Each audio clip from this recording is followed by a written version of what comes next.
કરી લે સરવાળો તારા કર્મનો રે. આપણે સરવાળો નહીં કરીએ ને તો આપણા હાથમાં ઉપર ફર્યું આવી જ જવાનું. ભગવાન કે લે કેવા કર્યા, હારા કર્યા કે કાળા કર્યા, માથે વાગે છે મોતના નગારા અને તોય મૂસે તાવ દેવાનો. પણ ખરેખર જોવા જઈએ ને નિમિત્તા અને ક્ષમતા અને શ્રદ્ધા એમાં બહુ ફાયદો. તુલસીદાસ રોજ જંગલ જાતા લોટો લઈને, તો લોટામાં વધેલું પાણી એક ઠૂઠા ઉપર રેડે નિયમિત, અને એ ઠૂઠામાં એક ભૂત રહેતું. એને તૃપ્તિ મળી ગઈ એટલે પ્રગટ થયું. માઇક કે આ તો હું તારી ઉપર પ્રસન્ન થયો, તારું કામ હોય કરી દઉં. એ જો મારે બીજું કાંઈ કામ નથી, હા મારે તો રામ જોઈએ. એ કે ન્યા હું ન જઈ શકું, ન્યા મારો વારો ન આવે અને એને સામે ન જઈ શકું, એ મારું કામ નહીં. તો કે તારું મારે કામ નહીં. તો એણે કીધું કે રામની કથા હાલતી હોય ને ત્યાં હનુમાન આવે, એની પાસે જા, એ તમને દેખાડે. આ નિમિત્તાનું ફળ છે. એમ આપણે કાયમ જ્ઞાન ગંગામાં જાતા હોઈએ તો નિમિત્તાનું ફળ મળે કે ન મળે. જો એમને મળ્યું હોય તો મળે કે ના મળે. હા, અને એક જ ઠૂઠા ઉપર પાછું પાણી રેડ્યું હતું. નોખા નોખા ઝાડવામાં ઉપર પાણી રેડ્યું હોત તો ન થાય. એ ઓને તૃપ્તિ મળી.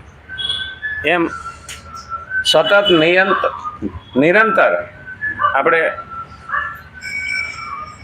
હસમુખભાઈ અને અમથાભાઈ આપણે પહેલાં આવી જાય 1-1.5 કલાક પહેલાં. પછી બધું સાફ કરે, ભીનું હોય તો કોરું કરે અને બધું પાથરીને તૈયાર રાખે. જેમ ચંદ્ર ઝાડવામાં વાદળામાં અટવાયેલો હોય ને તો પણ એની ચાંદનીમાં ફેર પડતો નથી. ભલે ન દેખાય છતાં એ પોતાનું કર્મ કર્યા કરે. એમાં આપણને ના દેખાય છતાં કર્મ કરતા હતા. એનું કાલ ચંદુભાઈએ સ્વાગત કર્યું, બહુમાન કર્યું. શાલ ઓઢાડી, હાર પહેરાવ્યો અને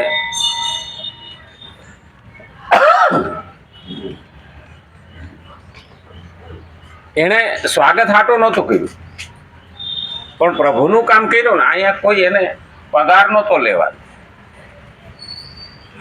અહીં કોઈ વાહવા કે એવું તો હાજર જ નહોતું. અને છતાં અને ચંદુભાઈના દિલમાં એમ થયું કે મારે સ્વાગત કરવું છે. કે એની મહેનત ના હોત તો આપણે અહીંયા શાંતિથી બેહી હકત ખરા. આ મહત્વનું છે. અને એટલે સ્વાગત થાય એના માટે નથી કીધું. અદ્રશ્ય રહીને, ગુપ્ત રહીને જે કર્મ ભક્તિ કરે છે, કર્મ યોગ થયો. નથી પગાર જોતો, નથી વાહવા જોતી, નથી માલિકીપણું, અને છતાં સતત જ્યાં સુધી શરીર હાલે છે ત્યાં સુધી આપણીથી મોટી ઉંમરના છે અને છતાં સતત કરી રહે. અને કવિરાજ, હા મારો પાપડ હવાઈ જાય એ હાંસવી લે. હા, એટલે અમારે કવિરાજનું પણ કાલે સ્વાગત કર્યું શાલ ઓઢાડીને. અને મારું તો સ્વાગત બહુ ઊંચું કરી નાખ્યું. કાલે ભાઈ બહુ મોટું કરી દીધું. ગીતાબેન ને અમારા હસમુખભાઈ ને એને જે આયોજન કર્યું ને, કાલે એટલું મહત્વનું આયોજન હતું. આવું તો એટલા વર્ષમાં ક્યારેય નથી નહીં. બહુ મસ્ત હતું. અને કાલ સંખ્યા બહુ હતી. ગુરુ પૂર્ણિમા, કાલ વ્યાસનું પૂજન, અને બહેનોએ જે આરતી ઉતારી, ભાઈઓએ જે આરતી ઉતારી અને જે ભવ્યતા કરી, એ દ્રશ્ય અહીંયા ફિટ થઈ ગયું. પછી કેમેરામાં થાય કે ન થાય એની શું લેવા દે. સતત નિરંતર દીર્ઘકાલ કંઈ પણ અપેક્ષા વિના જે થયું છે એ બહુ મહત્વ. અને આજ ભગવાન એની નોંધ લે છે. મને હારો કે મને મોટો કે એના હાટું નહીં કરવાનું. હું ભગવાનનું કામ કરે તો ભગવાનની નજરમાં જ છે. નહીં તો ચંદુભાઈને ક્યાં હસમુખભાઈએ કે કીધું તો નહોતું કીધું, અમથાભાઈએ કોઈ કીધું નહોતું. ઉલટા નહીં, એમણે તો ના પાડી હતી, બાપુ અમે આના હાટું નથી કરતા. હું કહું તમે કરો છો એટલે એ કરે. આ ભગવાને એમની નોંધ લીધી. કારણ કે નિયમિતતા, આપણે આવ્યા પહેલા વરસાદ હોય ન હોય, આપણે આવ્યા પહેલા અહીંયા બેહાય એવું હોય ને તો ફોન કરીને કહી દઈએ કે બેહાય એવું છે. અને ખરેખર જોવા જઈએ ને તો ભગવાન આપણી નોંધ રાખે છે. અને તો જ ચંદુભાઈના દિલમાં ભાવ જાગ્યો અને એમને એ ભવ્ય સ્વાગત કર્યું. તો આવા કર્મયોગીઓને પણ આપણે નમસ્કાર કરીએ કે જે આપણે બેસી શકીએ એના માટે પ્રયત્ન કરે છે. તો પહેલો નમસ્કાર તો એમને કરીએ. ખરેખર જોવા જઈએ ને તો મોટા મોટા ધાર્મિક પ્રોગ્રામની અંદર રોટલા ઘડનારને કોઈ જોતું નથી, છતાં એની નોંધ ભગવાન રાખે છે. અને એટલે તો આ શિક્ષકના લંગરમાં લોકો ગમે એવડા મોટા હોય તો પણ પીરસવા પહોંચી જાય ને કામ કરવા પહોંચી જાય. એમાં પગાર નથી જોતો, કોઈ વાહવા કે એના માટે નહીં કરવાનું. અમારે કંઈ અમે સબરીમાં કહેતા એ માજી કોઈ સારું કે ના કે એ એનું સતત કામ એટલામાં સાપ કર્યા જ કરતા ભગવાન એને સમય થયો એટલે લઈ ગયા. પણ ના તો કોઈ બીજી તકલીફ આવી, આગલા દિવસે ખબર પડી કે દાખલ કર્યા, બીજે દિવસે સમાચાર આવ્યા માજી જતા. મરવાનું તો બધાને છે, પણ આવું મોત તો ભાગ્યમાં કોકને જ લખ્યું હોય. અને એટલે જ આપણે કહીએ છીએ ભક્તિનું મને કે વેદ જાણતો નથી, વેદ જાણવાની જરૂર નથી. સબરીમાં ક્યાં વેદ હતા? ગુરુના શબ્દો ઉપર વિશ્વાસ હતો અને સતત કર્મયોગ કર્યો. એમને સાંભળીને, ગુરુ પાસેથી સાંભળીને એ શબ્દો મગજમાં ફિટ કરી લીધા અને એ પ્રમાણે ચાલતા ચાલતા ભગવાને પોતાના ખોળામાં એના દેહનો ત્યાગ કર્યો. કેવડું મોટું! અને ગુરુએ કીધું તો હા, પરબ્રહ્મ પરમેશ્વરને ત્યાં તારે જવાની જરૂર નથી, એ તારે ત્યાં આવશે. આપણે ભક્તિ કેમ એવી ન કરીએ? અભિમાનથી નહીં હો, સમર્પણથી કરવી જોઈએ. નહીં તો રામને ન કહી આપણે મુશે તાવ દઈને તું માર ન્યાય હું છે નો, એમ નહીં. પ્રેમથી ભગવાનને જીતી લઈએ ને, પ્રેમથી બંધાય. જશોદામાં અહીં ભાગવતની અંદર આવે છે કે કાનો તોફાન કરતો હતો ને એટલે બાંધ્યો હતો દામડાથી, ખીજાણા એટલે. ક્રોધથી બાંધવા ગયા ને તો દામડા ટૂંકા પડ્યા. હા, જેટલા બાંધે એટલું ટૂંકું, એક વેગ ટૂંકું પડે. અને જશોદામાં ક્રોધ મૂકી, હા, અને સમર્પણ ભાવથી હું કાના મને હેરાન હું કામે ને કરીશું. અને ભાવ અને પ્રેમથી કાનાને ગોદમાં લઈ લીધો તો એક દામડામાં વધી પડ્યું. આ પ્રભુ છે એટલે તેને દામોદર કહીએ. તો આવું ગઈકાલે આપણે ગુરુ પૂર્ણિમા ઉજવી અને બહુ સરસ આનંદથી, એ પણ મહત્વનું છે. હા, કેમેરામાં ન કંડારાઈએ તો આપણે એના હાટું ક્યાં કરીએ છીએ તો કંડારે. હા, રેકોર્ડિંગ થાય કે ન થાય આપણા દિલમાં તો છે. ભગવાને નોંધ તો રાખી. અને તુલસીદાસની જેમ આપણે સતત એક જ જગ્યાએ જો શ્રદ્ધાપૂર્વક જોઈતા રહેવું તો વાંધો આવશે નહીં. પણ બધે 5-5 ફૂટ ખાડા ખોચ્યું તો ક્યાંય પાણી આવશે નહીં. એ પણ ધ્યાન રાખવા જેવું છે. શ્રીમદ ભગવદ્ ગીતા 3જો અધ્યાય અને 36મો શ્લોકનો આપણે પારાયણ કર્યું. એક દિવસ તો સ્વાગતમાં ગયો, ગુરુ પૂર્ણિમા ઉજવવામાં ગયો, આનંદ કરવાનો, કશો વાંધો નહીં. આમાં ક્યાં આપણે મીટર ચડે ને, હા, પેટ્રોલ તો બળવાનું નથી. એક દિવસ અમારે કવિરાજે કીધું આ ગુરુનું મહત્વ શું એ પણ એને સમજાયું. અને પછી આજે આપણે ત્રીજે દિવસે ફરી પાછો એ તરફ જઈએ. વાર્ષ્ણેય ભગવાન વૃષ્ણિ વંશના છે, જેમાં ઇક્ષ્વાકુ વંશના રામ અને રઘુના એના કુળમાં રઘુએ એવું કામ કર્યું એટલે રઘુકુળ કહેવાય. કોઈ સારું કામ કરે તો કુળમાં નામ થાય. હા, પણ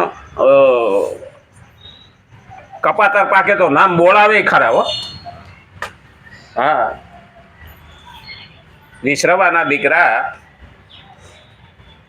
4, વિશ્રવા ઋષિના દીકરા 4. પેલો કુબેર, પેલી પત્નીનો, પછી રાવણ, કુંભકર્ણ ને વિભીષણ.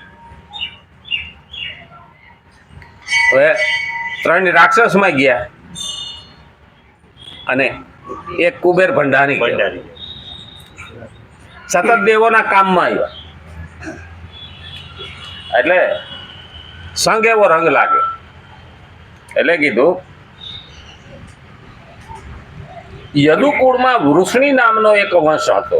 તે જ વૃષ્ણિ વંશમાં અવતાર લેવાથી ભગવાન શ્રી કૃષ્ણનું એક નામ વાર્ષ્ણેય છે. પૂર્વ શ્લોકમાં ભગવાને સ્વધર્મ પાલનની પ્રશંસા કરી છે. સ્વધર્મ પાલનની પ્રશંસા કરી. હવે ખરેખર સ્વધર્મ એટલે આપણો ધર્મ શું? તો કે બ્રહ્મ, ક્ષત્રિય, વૈશ્ય અને શૂદ્ર.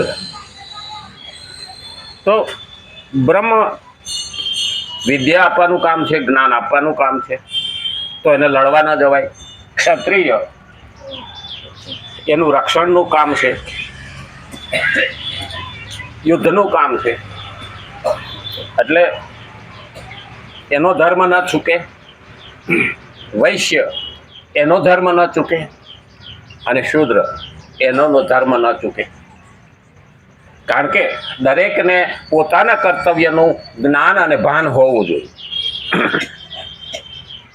તો અહીંયા ભગવાને એ જ કહ્યું છે કે પૂર્વ શ્લોકમાં ભગવાને સ્વધર્મ પાલનની પ્રશંસા કરી છે. જેને જે વર્ણમાં જન્મ લીધો છે એ સ્વધર્મનું પાલન કરવું જોઈએ. ધર્મ વર્ણ અને કુળનો હોય છે. ધર્મ વર્ણ અને કુળનો હોય. જે કુળમાં જન્મો એનો હોય ને. આપણે તો પેલા ગામડાની અંદર એવું કહેતા, ગામમાં કોઈ બજાર વસારે જાતો હોય અને બજાર વચ્ચે જો ગાળ બોલે ને જાહેરમાં, તો એ ઓરો ઓરો વડીલો બેઠા હોય ને, કોનો છો? તો કે ફલાણાનો. આવા સંસ્કારો તારા છે. છોકરાને આવું કહેતા. અટાણે તો છોકરીઓ અમે દિલ્હીમાં જોયું તો આપણે ન બોલી હોય એવી ગાળો સાંભળવા મળી. કેટલી હદે સંસ્કારોનું નિકંદન નીકળી ગયું. કારણ કે આ બહુ મહત્વનું છે. ધર્મ, વર્ણ અને કુળ. અને એક દીકરી બગડે ને તો 3 કુટુંબને લાંછન લાગે. એક હાહરી, એક માવતર અને એક મોહાળ. કારણ કે પહેલી દીકરીની સામે આંગળી ચીંધાય કે આની માં નું ચરિત્ર બરાબર નહીં થાય તો જ આવું થાય. અટાણે તો જો કે એ છોકરીઓના માવતર છે ને 2 હાથ જોડીને રોવે છે કે અમારી દીકરીઓએ અમારું નામ બોળાયું. કારણ કે ન્યા તો આલો ઠીક છે, પણ પછી તો દીકરીઓ તો ગલીમાં રહેતી હોય તો ન્યા તો ખબર પડે ને કે આ આવી બગડેલી છોકરી આની. એટલે પેલા એના મા બાપ સામે આંગળી ચીંધાય. પાડોશી, ગલી અને ગામ. કેવી બદનામી. કોઈ પણ પગલું ભરતા પહેલા વિચાર કરવો જોઈએ કે આનું પરિણામ શું આવે. અને એટલે કીધું છે ધર્મ, વર્ણ અને કુળ નો હોય. કુળનું પણ બહુ મહત્વ રાખવું જોઈએ. અમે કયા કુળમાં જન્મ્યા છે. યદુકુળ, રઘુકુળ, આ બધા કુળના ગૌરવો છે કે જે 7-8-10 પેઢી સુધી સતત ગૌરવ એને રહેતું. આથી અર્જુન પણ કુળ એટલે વંશના નામથી ભગવાનને સંબોધિત કરીને પ્રશ્ન કરે. યદુકુળમાં જન્મ્યા.